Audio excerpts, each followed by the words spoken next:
Olá pessoal, tudo bem? Hoje nós estamos começando o nosso primeiro podcast. Nesse podcast a gente vai falar uma história de Dom Sabino. Hoje a gente vai entrevistar Alberto Sabino de Oliveira. A gente vai saber um pouco mais sobre esse homem tão conhecido da Zona Norte de São Paulo e acompanhar toda a sua trajetória.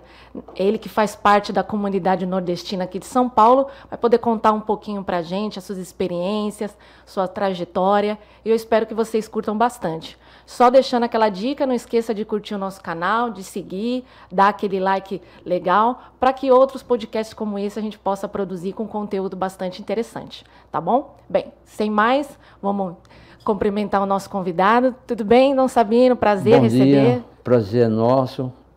E é uma grande satisfação em levar à população o nosso trabalho, a nossa trajetória de vida. Eu sou Alberto Sabino de Oliveira, hoje investigador de polícia aposentado. Cheguei em São Paulo em 1954, com 6 anos de idade. E ali nós tivemos uma vida de povão. Claro, evidente que meu pai chegou aqui com 55 anos de idade, não sabia fazer um álcool com copo. E o seu primeiro emprego foi como servente de pedreiro na igreja do Sol de Fátima do Imirim. E nós começamos a crescer, ao mesmo tempo fazendo carreto na feira, gastando sapato, vendendo drops no cinema. E essa foi a nossa vidinha, até o momento em que fomos para a escola fazer o primário, e em seguida, logicamente, nós tínhamos que ajudar os pais, tínhamos que trabalhar. Uhum. E o meu primeiro emprego foi com 12 anos de idade. Antigamente os jovens começavam, né, cedo. Exatamente. Né? Então, passei a trabalhar como office boy na construtora Alfredo Matias. E lá a gente foi aprendendo a conviver com o povão de São Paulo. E em seguida eu passei para outra empresa, como a Companhia de Seguro, Boa Vista. Em seguida eu mudei de emprego, nós tínhamos que ganhar um trocadinho a mais, ficava pulando de galho em galho, naquela época podia, né? Podia, é verdade.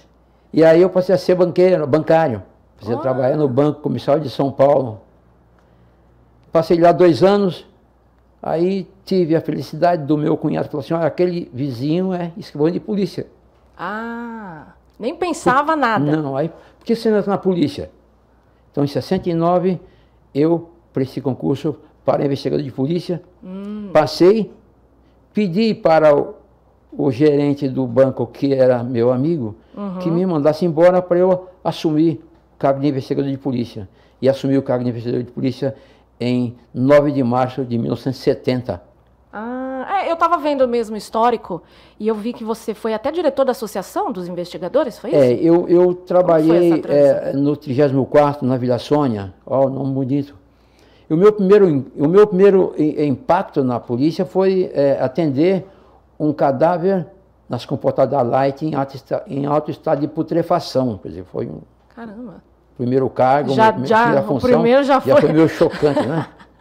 E no decorrer do prazo, desse tempinho, e mais ou menos depois de 1 ano, aconteceu um caso de conhecimento nacional, né? Foi divulgado no Brasil inteiro, o criminoso que assassinava as mulheres da Vila Sônia. Sim. Chamado assim, o crime chamava-se o Estripador da Vila Sônia, foi no meu plantão.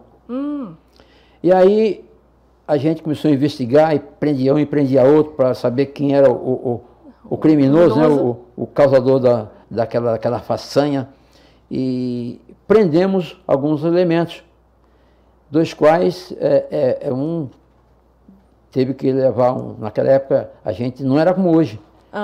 Hoje você tem que trabalhar com a Bíblia nas mãos, naquela época não, você tinha que ser mais rigoroso para poder descobrir o que o cara realmente fez. Então foi descoberto que o cara realmente foi o causador. daquele latrocínio. E aí ele encontrou lá com uma moça que fazia trotuar, e ela instruiu como ele devia fazer para incriminar os policiais. Ele foi lá no fórum de Pinheiros e o juiz mandou convocar toda a delegacia. Então foram por etapa. E quando eu fui convocado, pela primeira vez, eu estava numa situação, eu tinha um ano de casa, não tinha nem uns 3 anos ainda de tempo, o estágio probatório, e eu estava com medo até de ser mandado embora.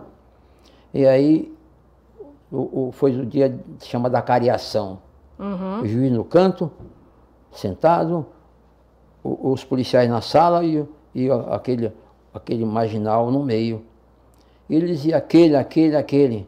Aí chegou para um colega, um tal de Paulinho, e o Paulinho falou, mas excelência, o senhor calha a boca, o senhor não pode falar agora. E aquilo me chocou, porque o policial não pôde, eu tinha um ano só de casa, o policial não podia dizer que ele não participou daquele ato que ele achou que foi arbitrário. Então, eu troquei de cargo. O meu colega foi no meu lugar e eu fui para o Instituto de Identificação. E aí eu passei a ser diretor da Associação dos Investigadores de Polícia de São Paulo em 1972. Justamente por conta desse... Por causa desse fato, exatamente. E aí estou trabalhando normalmente na delegacia, no Instituto, e a gente continuou. Aí foi onde eu conheci os grandes líderes da Polícia Civil, os investigadores, que na época só se falava em investigador de polícia, era a Associação dos Investigadores de Polícia. E ali eu conheci os grandes líderes, o Godinho, o Brancácio, o Vergal e muitos outros, inclusive o Ilquia de Oliveira, que hoje já não existe mais, né? O Sabino está aqui, mas ele já se foi. Então a gente continuou nessa luta pela segurança e pelas condições de melhores condições de trabalho para os policiais de São Paulo, porque naquela época, quando você reivindicava para a Polícia Civil, reivindicava também para a Polícia Militar.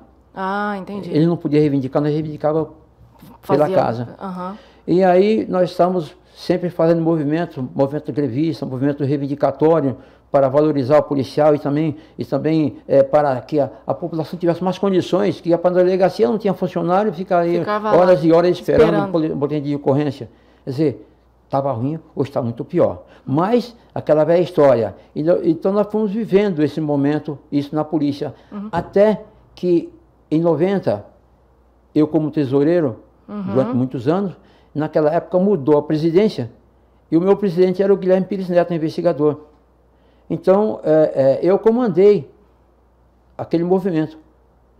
E nós estouramos aquele movimento grevista, muito reivindicatório, em 1990, quando eu fui detido pela corregedoria e levado para o nosso famoso e saudoso Guilherme Santana.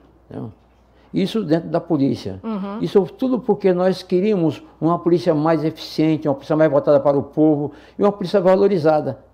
O que não está acontecendo hoje, depois de 30 anos, a polícia continua sendo marginalizada e a população esquecida, jogada na vala comum, porque a população precisa de segurança. Sim. Um policial inseguro não pode assegurar para a população.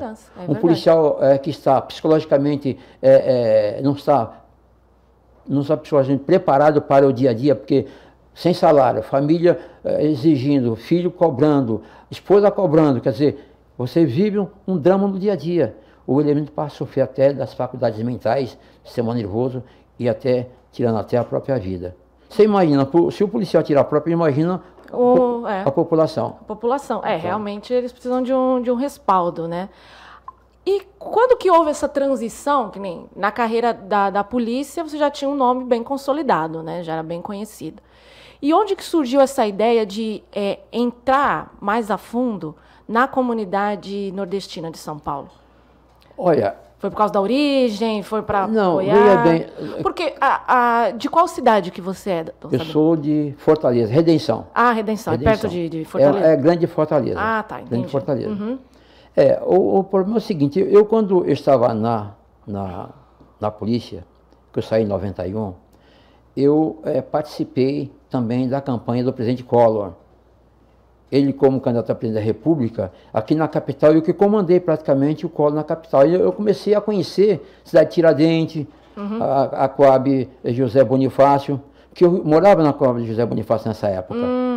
Eu me mudei para lá. Ah, entendi. Então, o pessoal do Calanhede foi lá me chamar para ajudar o Collor. Aí eu comecei a conhecer As Coab, o Coab 1, pessoas. que é a José Bonifácio, a Coab 2, Conheço. a Tiradentes, a Coab São Paulo, a Prestes Maia, Taipas. Pra você ter uma ideia, eu ajudei, primeiro foi o Jânio, para prefeito de São Paulo, onde eu ajudei, o primeiro ônibus, a primeira linha de ônibus que entrou lá em Taipas, aqui na Zona Norte, foi a versão Tabu. Foi um pedido meu ao presidente Jânio Quadro, que era prefeito. Eu chamava ele sempre de, não Jânio prefeito, Jânio presidente, né?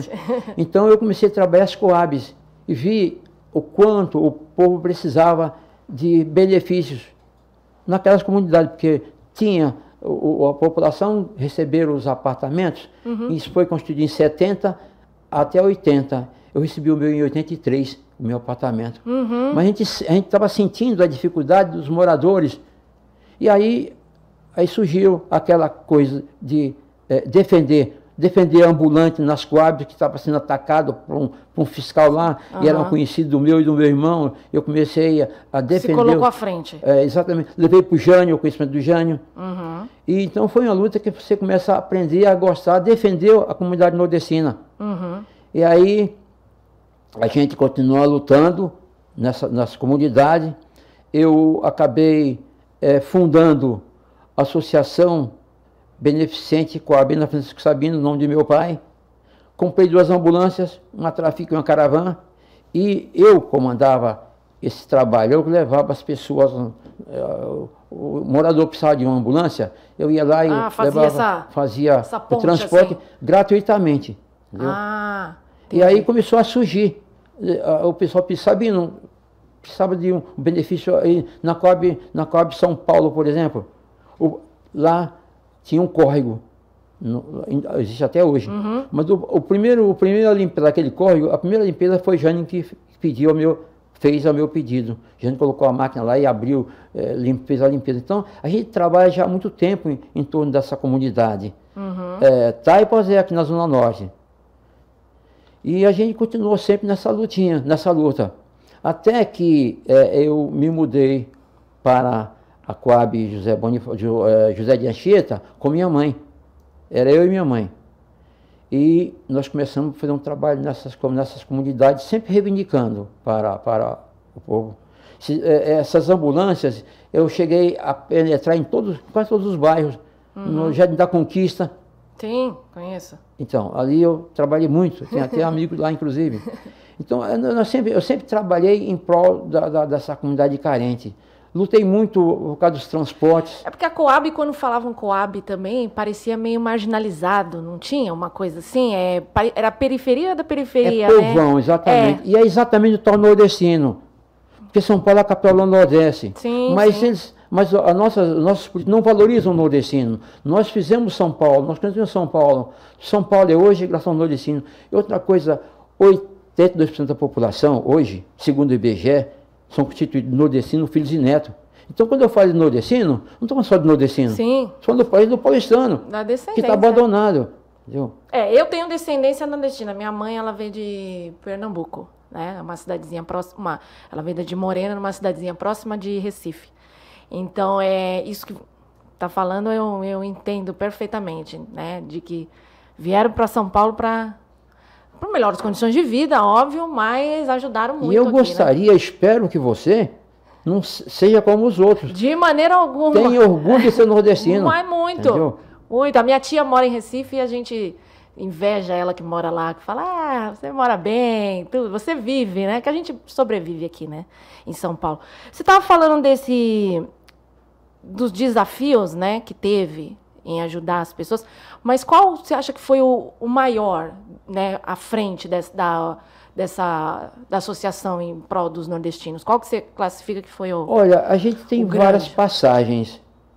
Um dia chegou para mim o jornalista da Folha, da Coab 2, José Bonifácio, e falou, Sabino, eu estive lá, visitei essa família, vou dar uma chegadinha, ver o que você pode fazer por eles, pelaquela família. E eu fui lá, olhar realmente em loco. E chegando lá, adentrei numa casa muito humilde, e que a dona Cecília era mãe da Maria, uma menina de 16 anos com 10 quilos. Eu vi a situação dela, só precisava de comida, alimentação, porque a alimentação dessa menina é importada, vem dos Estados Unidos, então é caro. E aí ela apelou para vários órgãos, inclusive do Estado, município, igrejas, entendeu? Mas ninguém supriu a necessidade daquela criança. Então eu falei para o jornalista, meu amigo, olha, agora não me recordo o nome dele, eu disse, olha, só tem uma solução. E a gente, ela pedir para eu disponibilizar uma ambulância, e nós iríamos para a rua para reivindicar a população ajuda. E foi o que eu fiz. Ela fez um ofício, que até tem uma cópia aí, pedindo que eu disponibilizasse uma ambulância, aliás, foi até a caravana, e que ali eu mandei, ela fez um ofício, reconheceu firma, eu mandei fazer uma caixa para doações, e ficamos ali em frente, na Conselheiro Crispiniano, com a Barão de Itapetininga. Pedindo. Exatamente. Não, eu coloquei a caravana em cima da calçada, do lado do Banco Itaú, que hoje não tem mais, ao lado do Municipal e de frente do antigo mapping. Ah, sim. E fiquei com o megafone dizendo para o pessoal, olhe, não critique a mãe nem essa criança, porque ela não pede para viver nem pede para morrer, só quer alimentação. Só quer uma ajuda. Então nós ficamos ali 4 dias. No 5º dia, a Bia Junqueira, aquela que pegou o ratinho, pegou a mãe, eu nem sabia, que ela chamou ela de lá e levou a mulher embora, e levou essa senhora, a dona Cecília, para o seu gabinete lá na Brigadeiro Luiz Antônio. Eu fiquei desesperado sem saber o que fazer. A menina estava comigo e a mãe tinha desaparecido. Eu pensei que ela tinha ido por fora, na João Mendes. Cheguei lá, não consegui localizar, levei a menina para casa. Ficamos 4 dias, eu arrecadei, naquela época, em 98, foi 4 milhões. Naquela época era milhão, não era... Sim, era milhão. Arrecadei 1 milhão por dia. Né? E saí no 5º dia, não trabalhamos mais. Falei, eu só vou parar porque a senhora não quer trabalhar mais, porque eu está com medo da pressão da Bia Junqueira, que era conselheiro tutelar. Então, eu entreguei àquela senhora 4 mil reais que deu para ela ir se mantendo até que aparecesse a ajuda de alguém. Sim. Logicamente, depois dessa encrenca toda, dessa confusão, alguém se prontificou a ajudar essa criança. E de lá, ela fez uma gravação para mim, inclusive, agradecendo, um vídeo, que até tenho lá em casa, já antigo, acho que nem serve mais, mas a gente está sempre nessa luta. Você tem que ajudar quem está necessitado. Quando você vê essa cidade abandonada, a Cracolândia aí, que aquela população, muita gente tem realmente pessoas drogadas, tem pessoa doente que sofre de dificuldades mentais, tem desempregado, que estão desamparados. O Estado tinha que criar políticas públicas para a nossa gente. Mas, infelizmente, até o momento, nada foi feito. Você acha que dessa moça foi o maior desafio, né? Que nem você falou, mas também foi a maior conquista? Ou teve alguma que você gostaria de destacar mais nessa trajetória até hoje? Assim? Olha, essa foi a mais sofrida, foi a mais dolorida, porque é uma criança com 16 anos, 10 quilos, entendeu? Nossa. Ela estava em perfeito estado, de repente ela começou a definhar. Sim. E aí foi descoberto a síndrome de Rett. Sim. Tinha 22 casos no Brasil dessa doença. Então, eu acho que eu já socorri muita gente, não só em São Paulo, porque eu também fui embora daqui, né? Fui para Campina Grande. Você voltou depois? Voltei, não. Eu me aposentei em 91. E aí mamãe falece. Era eu e mamãe. Só era vocês dois então, aqui. eu quando o Collor estava no governo, eu tinha 2 apartamentos. Um na Coab 1 e um em São Mateus, que comprei na mesma época. Eu não ia saber que não podia ter 2 apartamentos na mesma cidade. Eu podia ter em Ourinho, outra cidade, não podia ter na capital. Não podia ter, mas como me mandaram, me chamaram, eu peguei. E aí, com o advento do Collor, o Collor disse que tinha 2 apartamentos na capital, tinha que vender um, com 50% de desconto. Então eu vendi da Coab 1 e fiquei só com São Mateus. Peguei mamãe e levei lá para São Mateus, na Raquel Shop ali, sim. Conjuntinho. E ali a mamãe começou a ficar doente. Aí eu tive que levar a mamãe para casa onde era do meu irmão, que também é minha. É o que construí, mas está no nome do meu irmão. Então eu levei a mamãe para o Imirim, onde ela veio a falecer. Com o seu falecimento, eu fiquei só. Eu era solteiro. Sim. Aí como eu tinha uma tia muito simpática lá em Campina Grande... foi para lá. Eu chamei o meu irmão, peguei a Trafica Caravana, passei por pelo Nordeste inteiro. Ah, foi de carro? Não, levei as 2 ambulâncias para Campina Grande. Olha, trajeto, hein? É uma luta. Porque se hoje já é um trajeto, antigamente... Não, era pior. A estrada era tudo sem asfalto, não tinha, cheio de buraco, era uma calamidade. Então eu fui, passamos lá em Maraial, a terra da minha cunhada, e fomos para Campina Grande, porque lá só tinha uma tiazinha muito simpática, muito boazinha, igual a mamãe. E fiquei lá mais ou menos 1 ano e 2 meses. Mas eu levei a Associação Beneficente Coabiana Francisco Sabino para lá. Para lá. Só que cheguei lá, o cartório não quis aceitar o registro, que podia. Fez a ata, está tudo legalizado. Mas, comemos CNPJ, mas o cartório não aceitou. Aí eu tive que deixar de lado, por causa disso, eu acabei indo para Fortaleza. Voltou me despedido, porque eu estava com a sede da associação em frente à igreja. A igreja na Rua Santo Antônio, que até tem uma foto aí. Rua Santo Antônio com as ambulâncias lá. E o meu primo, o filho dessa minha tia, era o padre Lorildo, em frente à igreja. Era o padre Lorildo.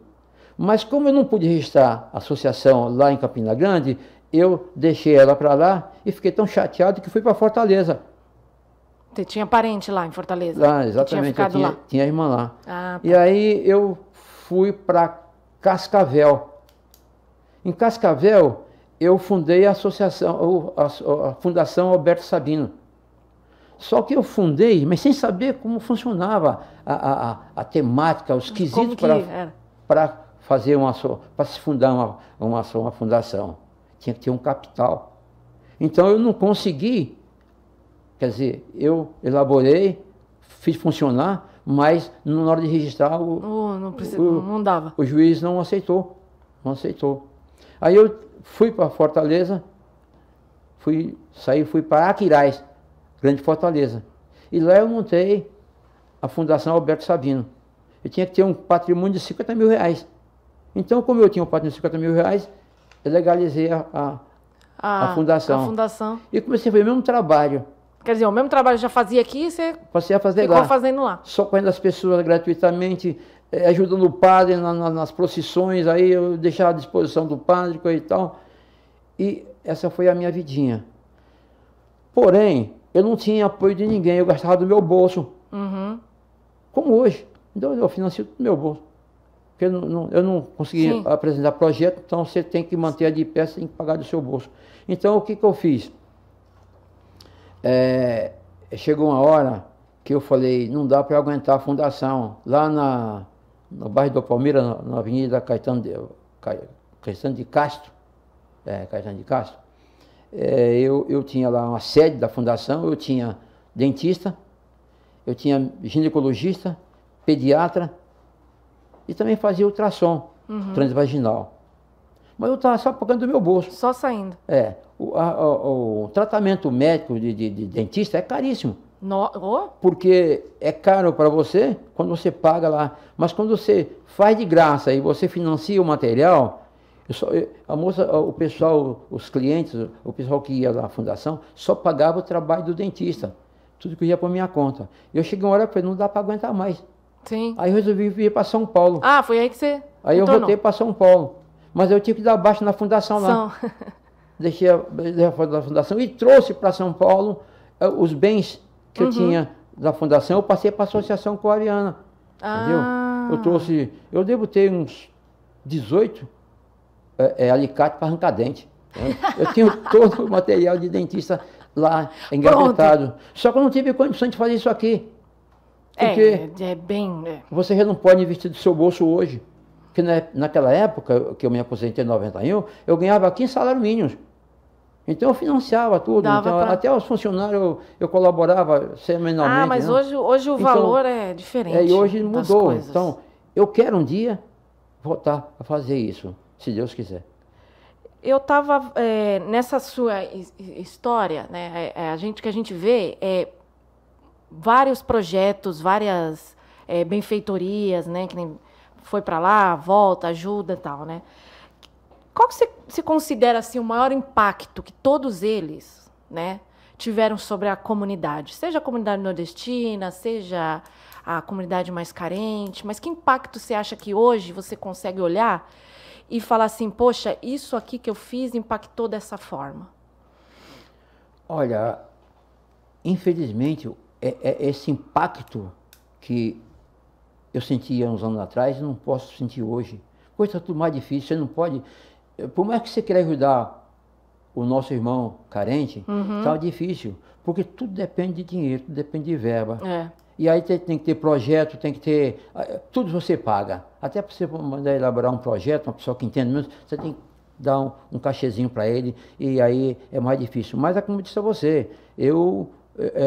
como conselho da comunidade nordestina, eu fui, em 2019, eu fui conselho da comunidade nordestina do Copânio, do estadual. Eu me decepcionei também, é a grande verdade, porque eu não via a luta em benefício da comunidade nordestina. Nós temos uma linda cultura, uma das mais lindas do Brasil, nós temos grandes escritores, grandes humoristas, mas isso não veio refletir sobre a população que está aí carente, nas periferias sofrendo, entendeu? Nós temos uma cultura vasta, entendeu? Por exemplo, nós temos a música, por exemplo. Nós estamos cansados de sofrer. Eu fui recentemente, no domingo retrasado, na Virada Cultural, no sábado e no domingo, eu não vi lá o forró pé de serra. Até na festa junina as pessoas falaram que tiraram a cultura, né, eles estão discriminando a cultura nordestina. Quer dizer, não é só o forró.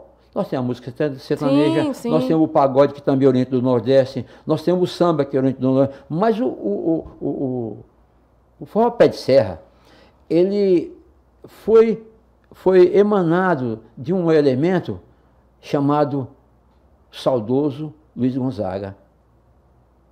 Qual é a pessoa que não sabe quem foi?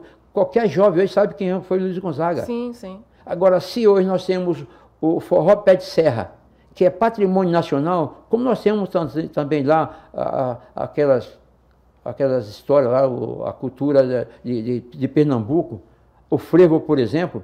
Sim, é um patrimônio lá. Porque aqui em São Paulo não abre um espaço, como eu estava dizendo para você, eu estive aqui na Virada Cultural no sábado e no domingo, eu fiquei horrorizado. Eu vi o Olodum, é da Bahia, eu vi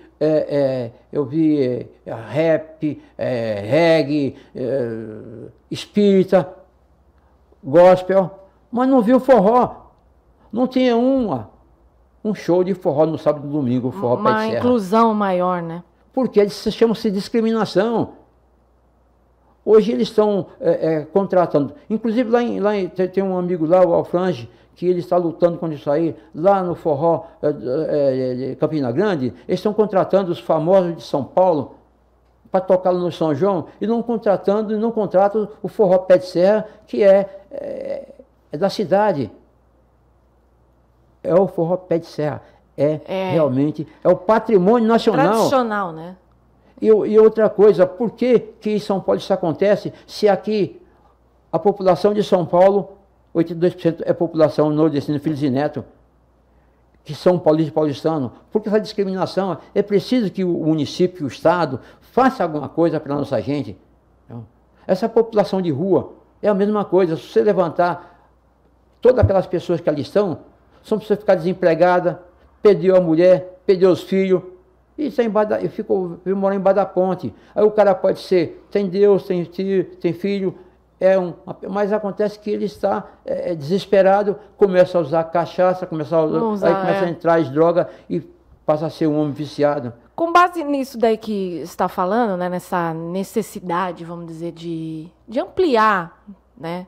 O que você acha que poderia ser feito assim para melhorar a vida das pessoas? O que você acha que alguns pontos principais que precisam ser melhorados hoje em dia? A Cracolândia, por exemplo. Se fosse classificar assim as prioridades, né? A Cracolândia, eu sempre digo assim, que a Cracolândia para mim não é só uma Cracolândia, é um campo de concentração em pleno século XXI, que só existiu na guerra. E por que existe uma Cracolândia aqui em São Paulo? Porque ali, como eu disse, tinha os viciados, tinha os loucos, que infelizmente, depois do governo do FHC, que aprovou o fechamento dos hospitais psiquiátricos, deu uma ventania no Brasil inteiro que não tem mais nenhum esquizofrênico paranoico, não tem mais esquizofrenia paranoico, que não ataca mais o povo brasileiro. Então, esse pessoal, muitos são doentes mentais, estão ali. Então, o que precisa fazer é uma triagem e colocar esse pessoal, tem que ser confinado, porque não adianta, o elemento que é viciado, ele tem que ter o vício. Ele vai buscar onde existir. Ele vai comprar, ele vai furtar, ele vai fazer, porque ele vai ter que comprar droga. E alguém vai ter que vender a droga para ele. Então, é preciso que esse pessoal, por exemplo, o Franco da Rocha, era um hospital psiquiátrico, o maior de São Paulo. Lá tem colônias. Por que não acertam, não fazem um acordo do governo do Estado, o Ministério Público, para dizer, vamos levar essa gente realmente para os direitos humanos. Eles precisam voltar para a sociedade. Não é fácil, mas pode. Não pode, podemos não solucionar 100%, mas que eles, digamos que a gente consiga tirar 60%, volte à vida normal. Mas esse pessoal também, ele tem que ter um emprego. O Estado ele vai desintoxicar. É uma roda.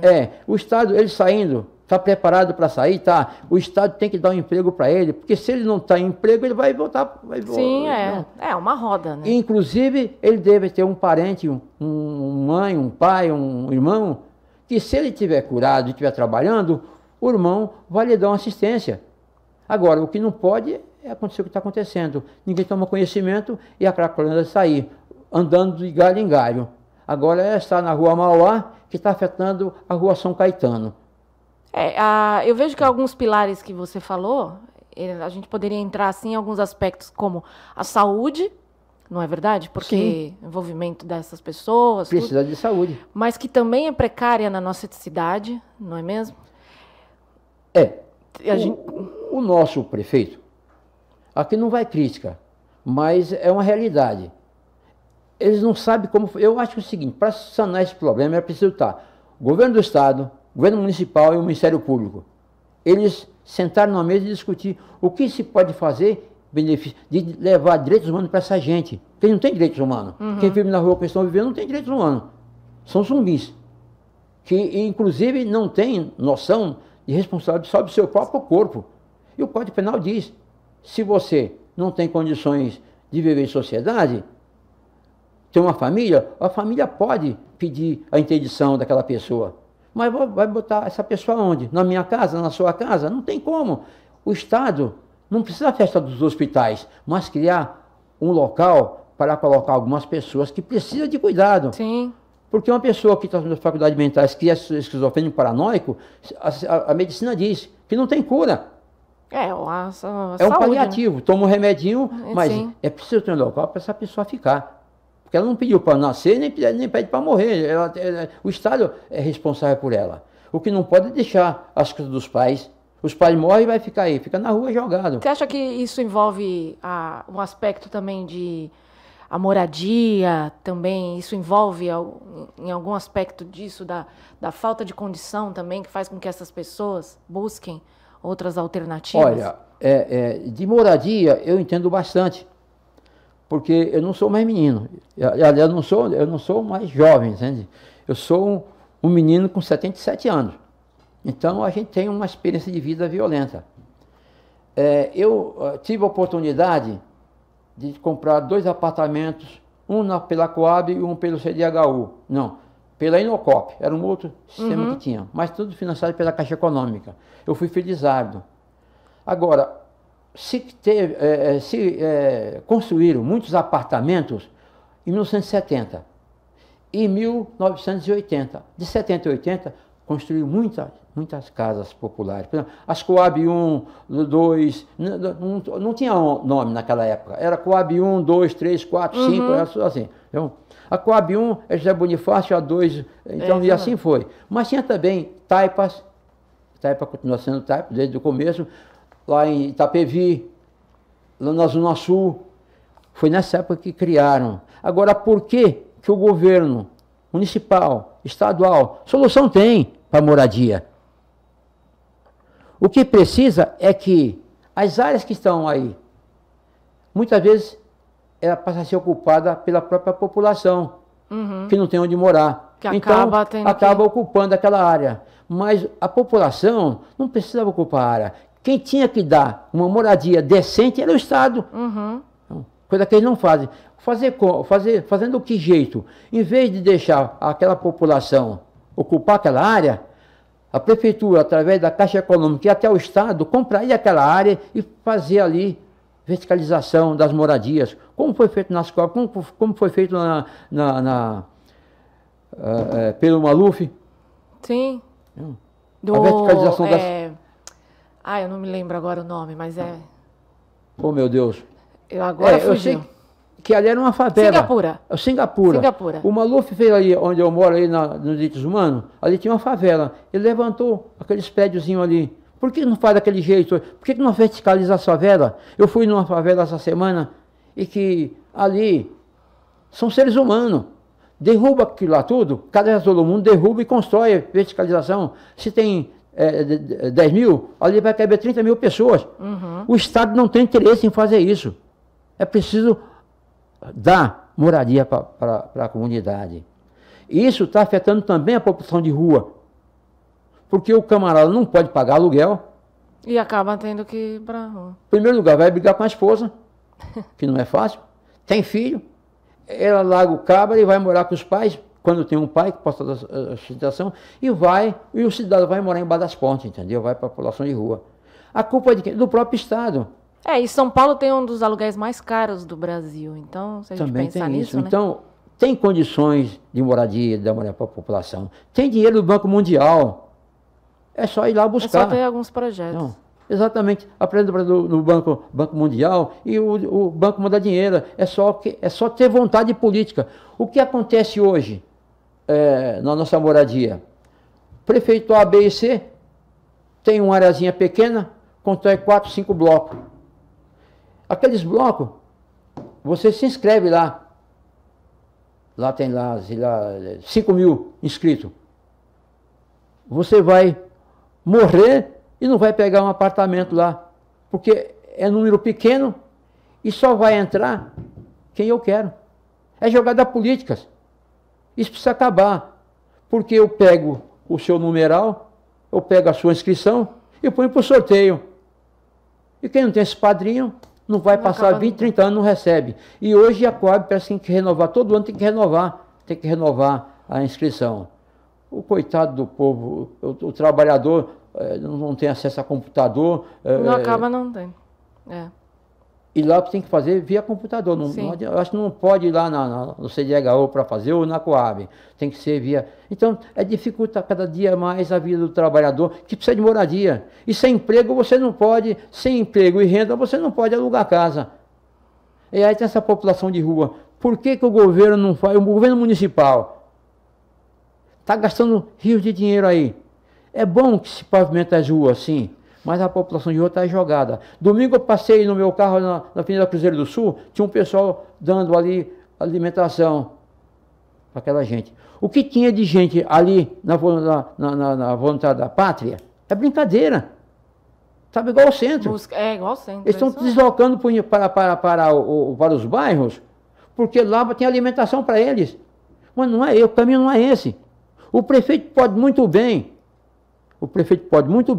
ajudar essa população de rua, criando galpões nas varas norte, sul, centro, norte, sul, leste, oeste. O governo municipal tem que criar esses galpões com toda a infraestrutura e pegar essa população e colocar para trabalhar.